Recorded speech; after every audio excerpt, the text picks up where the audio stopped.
EBEWAC y el Centro de Investigación Interdisciplinaria de la Facultad de Filosofía presentan Tiempo y Memoria con Cecilia Figueroa. Comenzamos. Buenas tardes, bienvenidos a una emisión más de este programa. Hoy vamos a hablar de un tema que tiene que ver con los ritos y rituales de la fertilidad para invocar las lluvias, que hasta en los pueblos originarios se ha perdido en su propia memoria, se ha distorsionado, bueno, los antropólogos nos matarían, digamos que se ha resignificado, y para ello nos acompaña el maestro en estudios amerindios y educación bilingüe, maestro de ñañó en la Universidad Autónoma de Querétaro, Aurelio Núñez López. Ahora, Aurelio, gracias por estar aquí nuevamente. Hadi, Matsi, Ceci, qué gusto estar aquí en este espacio. Pues gracias por la invitación, gracias a todos ustedes que nos están viendo. Y pues aquí estamos para platicar un poco de este ritual de las pastoras, una danza que podemos ver nosotros todavía en Amialco, el 23 de enero, es la fiesta de San Ildefonso Tultepec, y ahí pues la danza de las pastoras no son esenciales, no pueden faltar. Uh-huh. Acabas de dar una conferencia al respecto y es muy enriquecedora porque partes de los orígenes primigenios de hace 8,000 años de cómo surge esta danza. Platícanos, grosso modo, Aure, porque tenemos poco tiempo, cómo es que estos otomianos, que los ñañó de Santiago Mezquititlán y de San Ildefonso Tultepec Amealco se desprenden de estos otomianos, que los podemos ubicar como los teotihuacanos, esa es una parte. Háblanos de eso, cómo es que desde allá vienen estos rituales y cómo aterrizan en Amealco, porque finalmente los ñañós de Amealco se desprenden de esta gran... no familia quiero decirles lingüística. Familia lingüística. Uh-huh. Sí, pues mira, para poder comprender la ritualidad actual de los pueblos originarios, el sincretismo religioso que hubo después de la conquista española y después de que los españoles nos impusieron una lengua y una religión y pues destruyeron prácticamente o se empeñaron en destruir las tradiciones, los rituales, todo lo sacro de los pueblos originarios. Voy a hablar un poquito de la religión mesoamericana. Básicamente podemos decir que está basada en la naturaleza. Tenemos al dios del maíz, a la diosa del agua, a la madre tierra, al padre sol, al padre aire, a la madre luna. Entonces es la naturaleza. Las deidades que adoraban nuestros ancestros eran deidades, era el culto a la naturaleza. Y ese es el sustento de esa religión. Y bueno, entonces el maíz, por excelencia, es la planta sagrada de los pueblos mesoamericanos, desde los olmecas hasta los mayas, zapotecos, teotihuacanos, toltecas y al final pues los mexicas. Pues el maíz era una planta muy importante porque es la planta que nos ha dado de comer desde hace más de 9,000 años, ¿no? Cuando se domesticó el maíz. Y entonces pues desde ahí empieza, ¿no? La ritualidad, el agradecer a la madre tierra, el agradecer a la lluvia, al señor de la lluvia, a Tlaloc, como en el que le conocemos, que se conoce mejor, ¿no? Entonces, pues tenemos una serie de danzas. Por ejemplo, tenemos el 2 de la Candelaria, ¿no? Que es la bendición de las semillas, pero pues ya es una virgen española, pero antes era una deidad prehispánica, ¿no? Entonces, lo que hicieron los españoles fue nomás traslapar. Como no pudieron acabar con los rituales sagrados mesoamericanos, pues no les quedó más que poner ahí un santo o una virgen, y entonces pues ahora se venera a la virgen, pues a las vírgenes, ¿no? Y a los santos, y a San Isidro Labrador, ¿no? Por ejemplo. Entonces, y para poder comprender todo eso, pues tenemos que hacer un viaje, tenemos que retroceder en el tiempo, ¿no? Para saber quiénes eran los teotihuacanos, ¿no? Tradicionalmente se dice que era un pueblo multiétnico, había mayas, zapotecos, allí dicen estaban los otomís, pero los mazahuas ni los mencionan. Entonces hay como un hueco de información, un vacío de información en todos lados. Hay una serie de malinterpretaciones porque incluso hay investigadores que han dicho que los teotihuacanos eran un grupo de los aztecas que hablaban náhuatl y eso es falso. O sea, porque los aztecas llegaron, si vemos los tiempos de cada cultura, en cómo se fueron desarrollando, pues los aztecas llegaron por acá en el siglo XII y fundaron Tenochtitlán en 1325, ¿no? Y eran chichimecas, ¿no? Eran Pues de los uno llamados... de los grupos que, chichimecas, ¿no? Pero bueno, entonces, antes de ellos, pues ya estaban los olmecas, por ejemplo, que es la cultura madre. La cultura madre, los últimos hallazgos que por ahí han encontrado investigadores, dicen que eran un grupo multiétnico, tenía un sustrato otomangue y otro que hablaba una lengua protomaya. Prototomangue y protomaya, esto quiere decir que son lenguas que están en proceso de formación, son culturas que están en proceso de diferenciación. Ellos juntos estaban entre Tabasco, lo que es ahora Tabasco y Veracruz, y ahí se estableció la cultura olmeca. Esos son los inicios, ¿no?, del tiempo mesoamericano, porque justamente las cabezas olmecas son los vestigios arqueológicos, la materia tangible que podemos ver que dan cuenta de una cultura. Entonces ahí empieza, digamos, la cultura olmeca y por eso se dice que es la madre de las culturas mesoamericanas y a partir de ahí se empiezan a separar, ¿no? Es como una familia que tiene, la mamá y el papá tienen los hijos y los hijos luego se van a Estados Unidos, a Venezuela, a China y cada uno pues va haciendo su vida, se va empapando con el ambiente en donde está y así pasó, ¿no? Los olmecas se movieron, bueno, pero juntos cultivaron el maíz, juntos hacían la adoración a Tlaloc, ¿no? Ahí estaba el juego, desarrollaron el juego de pelota, el calendario lunar, y por eso es que todas las culturas mesoamericanas tienen el mismo bagaje cultural, la misma estructura prácticamente. Lo que cambia es la lengua. Incluso, perdón que te interrumpa, el mismo mito fundacional, ¿no? El Chilam Balam, los códices de los mexicas, de los mixtecos, de los mixtecos, zapotecos. todos afirman que fueron creados con el maíz, ¿no? Por eso somos los hijos del maíz. Sí, sí. O sea, determinado Dios los creó con una masa que es del maíz. Y es por esta, pues por este origen común. La misma casa. Y cómo, Aurelio, ya después transitamos hacia Teotihuacán, que dices que es multicultural, y entonces ahí podemos encontrar el origen de lo que vamos a ver ahora en las danzas de la danza de las pastoras. Justamente porque ya decía, ¿no? Mucha gente todavía piensa que los teotihuacanos hablaban náhuatl, que eran un grupo de los aztecas, porque todo se le atribuye al azteca. Todo lo mexicano es azteca. Y no, tenemos 68 pueblos originarios y muchos de ellos son prácticamente desconocidos, entre ellos los otomís. Y bueno, Teotihuacán, ahí considerando toda la evidencia lingüística, arqueológica, histórica y demás, podemos decir que efectivamente era un estado multiétnico, pero había 4 cogobernantes. Por ahí la arqueóloga Linda Manzanilla hizo pues unos estudios y descubrió que había 4 cuadrantes y cada uno era cogobernado por un gobernante. El señor jaguar, el señor serpiente, el señor coyote y el señor águila, ¿no? Y son 4 personajes, coinciden. Nosotros, el doctor Eval Jequín y yo, hemos estado agregando a la evidencia arqueológica histórica la evidencia lingüística. Y entonces tomamos la huella lingüística, ¿no?, alrededor de lo que hay en Teotihuacán. Y entonces vemos que alrededor de Teotihuacán, los pueblos que todavía están vivos, que con su cultura, son los matlacincas, tlahuicas, ocultecas y otomís.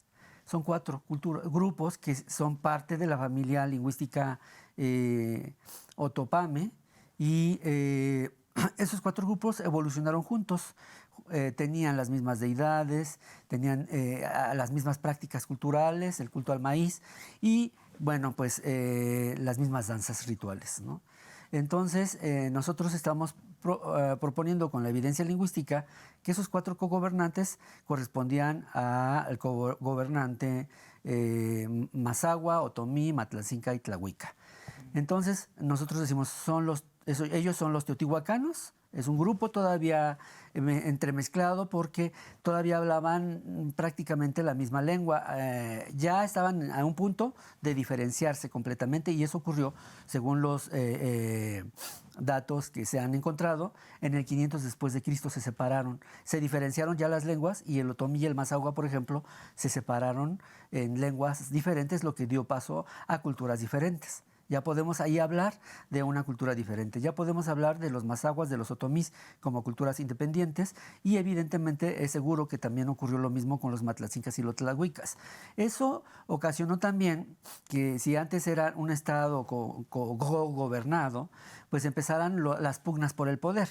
Los otomís dijeron, yo voy a ser el gobernante, y los otros dijeron, no, yo, y empiezan los pleitos, y coincide porque en ese tiempo, a partir del 500 después de Cristo, empieza la debacle de Teotihuacán, los problemas sociales y demás, y pasaron un siglo y cachito, en 650 después de Cristo, colapsa Teotihuacán, y los grupos ya aliados o independientes se movieron ya en lo que se conoce como en el epiclásico para fundar Cantona, Malinalco, Xochicalco. Los otomís se movieron para Tlaxcala, para Puebla, y un grupo se movió a Tula, en Teotihuacán. En Tula, perdón, se movió a Tula y ahí fundó, bueno, pues Tula, lo que es Tula. Y de ahí ya después pasan a Mealco. ¿Son ellos los que...? Desde que era Teotihuacán, era considerado como un estado pulpo. Los teotihuacanos tenían entonces rutas sagradas de peregrinación y también tenían rutas para hacer ciencia. Ahorita te explico. Por ejemplo, para la peregrinación pues pasaban por San Juan del Río. Ahí teníamos ya entonces el Cerro de la Cruz, ¿verdad? En San Juan del Río. Tenemos también en Huimilpan, por ahí hay algunos vestigios, no se han estudiado, pero parece ser que es de tiempos teotihuacanos. El Cerrito aquí en Querétaro, el Cerrito aquí mismo, un lugar sagrado, un lugar ritual, que por cierto en otomí se llama Mbánica, que quiere decir el lugar del cerro, el lugar del valle donde se danza a Dios, al Creador, ¿no? Eso es Mbánica y es un nombre que por ahí se rescató algunos historiadores. Dejaron por ahí registro de que era su nombre en otomí. Y Cañada de la Virgen, que está por allá... En San Miguel de Allende. Y que es un adoratorio, he leído que tú afirmas eso, a la luna, ¿no? Sí. Que el calendario lunar de los... Ahí terminaron de configurar otomíes. El calendario lunar, por eso decía que era una ruta tanto de peregrinación como para hacer la ciencia. Ahí terminaron de configurar los teotihuacanos, o sea, los otomianos, el calendario lunar. Entonces, ahí tenemos ya varios momentos, ¿no? Son varios momentos. Entonces, tenemos a los teotihuacanos y luego a los toltecas, ¿no? Pero los teotihuacanos, entonces vamos a los teotihuacanos. Decíamos que son 4 grupos: otomís, mazahuas, matlatzincas y tlahuicas. Y entonces estamos viendo que esos grupos siguen viviendo alrededor de Teotihuacán, en el Estado de México, el lado de Michoacán, y también pues llegaron hasta los límites del Estado de México, que son Temascalcingo, y ya llegando a Santiago Mezquititlán. Entonces ahí estamos viendo toda esa zona de distribución, cómo los pueblos los teotihuacanos se fueron distribuyendo, porque nunca se fueron, nunca desaparecieron. En realidad, pues por alguna razón la historia los desapareció, ¿no? Las autoridades, los españoles, no sé, nunca hablaron de ellos, pues porque se desconocía mucho, ¿no? Y entonces, pero ahora están saliendo nuevos evidencias para poder decir que los otomianos eran los teotihuacanos. Y lo podemos corroborar con la evidencia lingüística también, pero también con las danzas que todavía se mantienen vivas. Una es la danza de las pastoras, otra es la danza de Xitacorpus, que son otomianas porque todavía la siguen haciendo otomís y mazahuas. ¿sí? De toda esta zona del Estado de México y principalmente, ¿no? Acá a Querétaro solamente no se realiza la danza de Chittacorpus, pero se realiza la danza de las pastoras.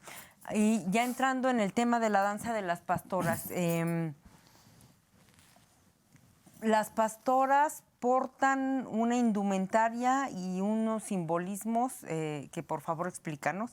Y explícanos qué relación tienen, por ejemplo, con ese mural famosísimo de Teotihuacán, de qué relación tienen, por ejemplo, con los bastones que aparecen en los códices que porta Chipetote, que nunca lo sé pronunciar, el señor desollado, la Chalchihuitlicue, que es la esposa del señor Tlaloc, la Mayagüel, Chilón y todas estas deidades. Platícanos, fundamentalmente tú hablas, Aurelio, de la importancia del sombrero que tiene flores arriba, hablas de los listones de colores que cuelgan, pero lo más importante, hablas del bastón y los cascabeles y cómo hay que pegarle. ¿Qué significa todo esto a la luz de este origen prehispánico? Sí, esta danza de las pastoras, ya decíamos, es otomiana porque la llevan a cabo otomís y mazahuas.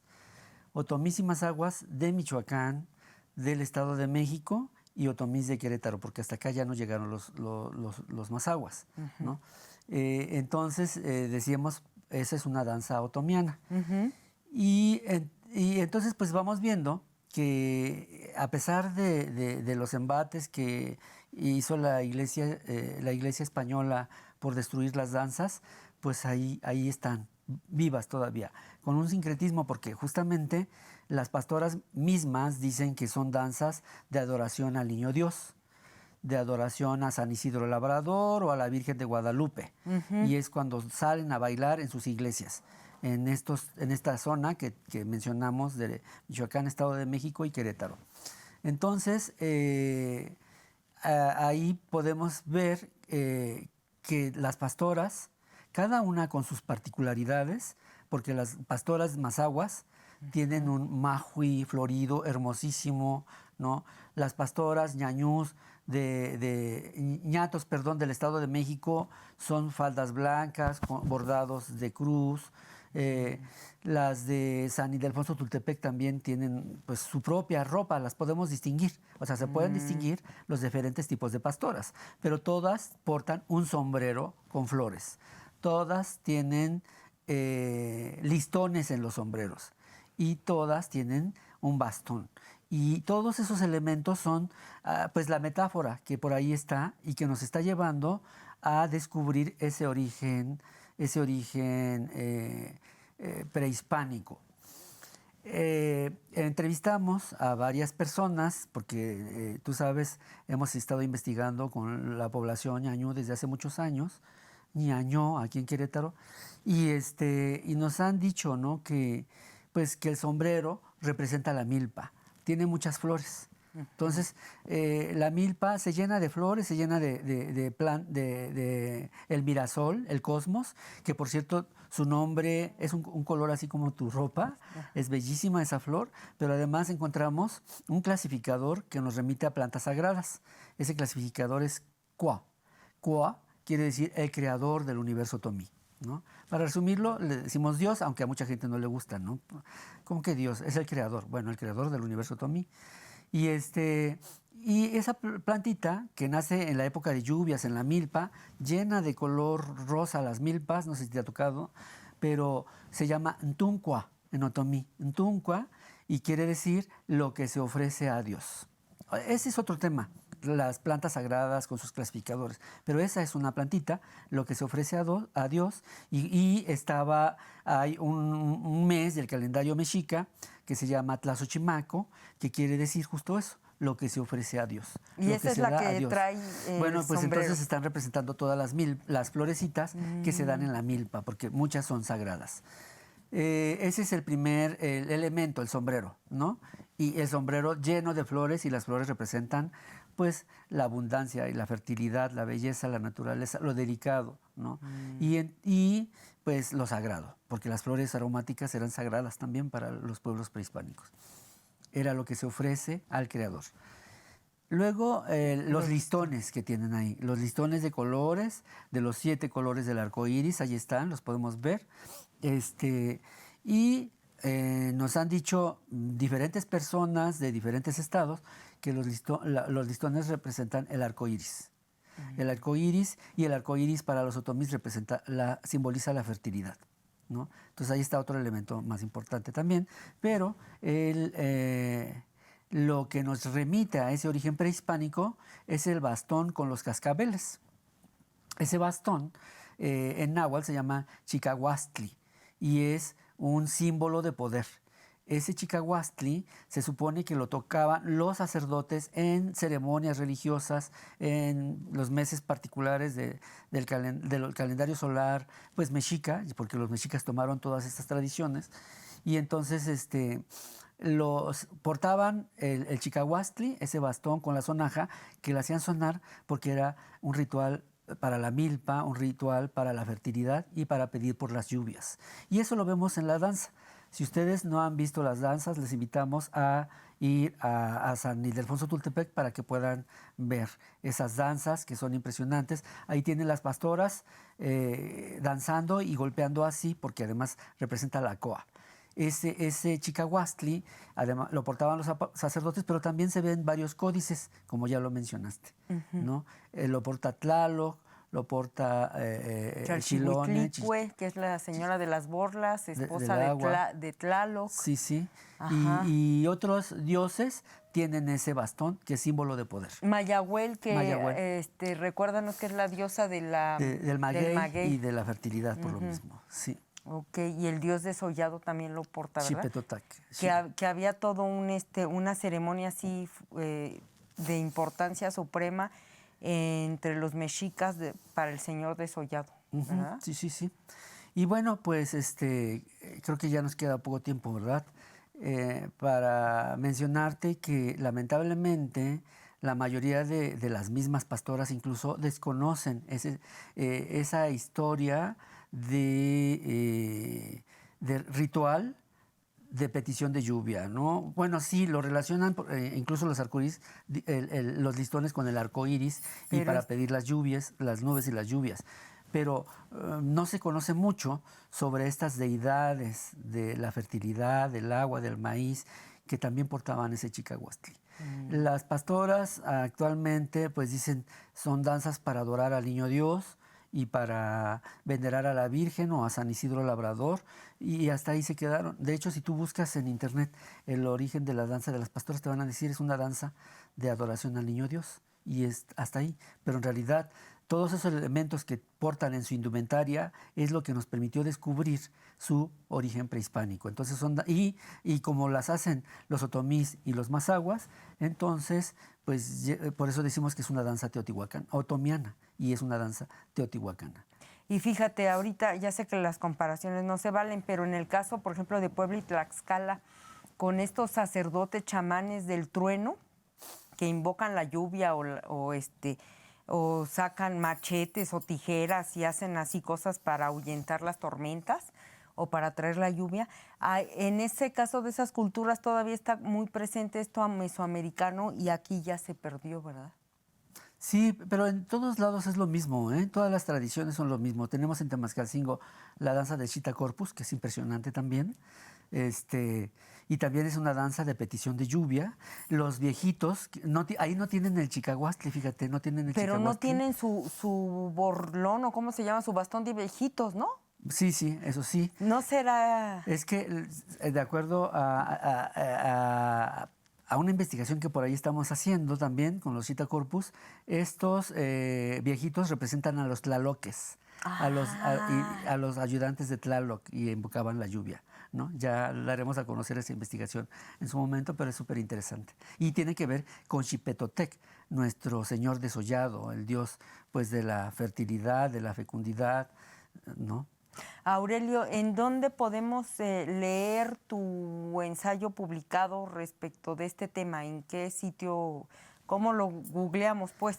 Así como La danza de las pastoras, Roberto Aurelio Núñez López está este artículo salió por invitación en una revista de Mazahua del Estado de México, y ahí está en internet disponible. Si no, también lo he compartido en Otomiwak por ahí, o pueden escribirme a Otomiwak y yo se los comparto con mucho gusto. Página de Facebook Otomiwak. Muchas gracias, maestro Aurelio Núñez López, por habernos acompañado una vez más. Ceci, el tiempo se nos pasa rápido, ya ves. Y bueno, gracias a ti. Y a nuestros televidentes nos vemos en la próxima emisión. Buenas tardes. Hamadi. TVWAC y el Centro de Investigación Interdisciplinaria de la Facultad de Filosofía presentan Tiempo y Memoria con Cecilia Figueroa. Gracias por acompañarnos.